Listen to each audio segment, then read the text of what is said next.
What's up, fuckers? It's tea time. Toto, I don't think we're in Kansas anymore. Breonna Taylor was denied justice, Ruth Bader Ginsburg is dead, and Trump has gone full-blown wicked witch. Welcome to Carnage Country, where the yellow brick road leads straight to hell. There's no technicolor here. It's just black and white. Well, black versus white. At least that's how the man in the Oval Office likes it. You know, the guy without courage, a heart, or a brain.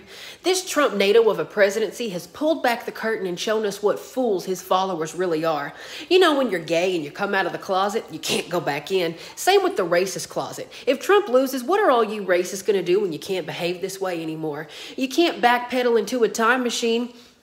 I've got screenshots.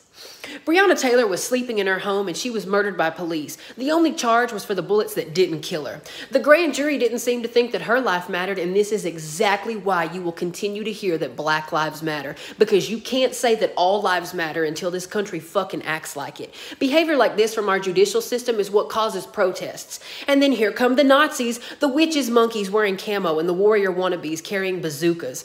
Police in Louisville, Kentucky arrested more than 125 people after protest after the grand jury's decision.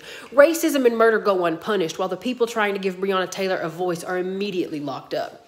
Or run over by creeps who drive speeding cars through the crowd. In 1955, Emmett Till's murderers were acquitted. And in 2020, what's changed? The men who murdered Breonna Taylor are getting away with it too. If you're voting for Donald Trump because he's a bigot, you have no heart. And if you don't think he's a bigot, you don't have a fucking brain. I want justice for Breonna Taylor, you tin-man motherfuckers. With Ruth Bader Ginsburg gone, we have a lot to lose. Gay marriage could be outlawed and abortion made illegal again. It feels like this country is going back to a mindset older than the fucking Wizard of Oz. The movie came out in 1939, and mentally the GOP is still there. Also on the table, the millions of people with pre-existing conditions who will not be able to pay for medical treatment if a conservative court rules against Obamacare. Do all these so-called Christians pushing for this remember in the book of John when Jesus spit in the dirt and made mud and rubbed it on the blind man's eyes and healed him? Sounds like universal health care to me.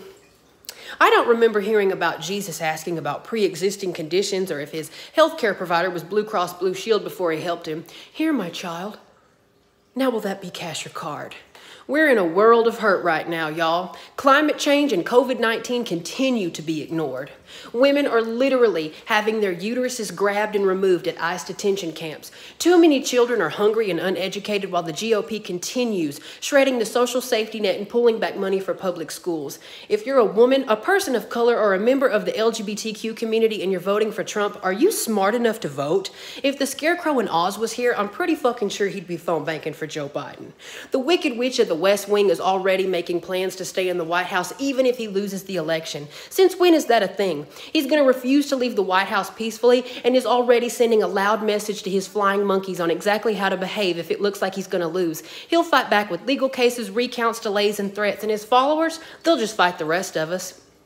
We need to drop a fucking house on Donald Trump's presidency. Don't vote ruby red slippers, vote blue, like Dorothy's dress. Do you want a good witch or a bad witch running this country? Let's make America feel like home again. Dorothy just wanted to go home, and I do too, because frankly, I don't recognize this place anymore. There really is no place like home, and this ain't fucking it. Trump loves to accuse Democrats of going on witch hunts, but when there's a fucking witch in office, what else are you supposed to do? So grab your water buckets and click your heels on over to the polls this November. Let's melt that wicked witch and get back home. Home, where mailboxes aren't pulled off the streets. Science matters and ballots actually matter too. Make America home again. I want everybody to have a great fucking day unless you're okay living 4 more years or forever in Carnage Country.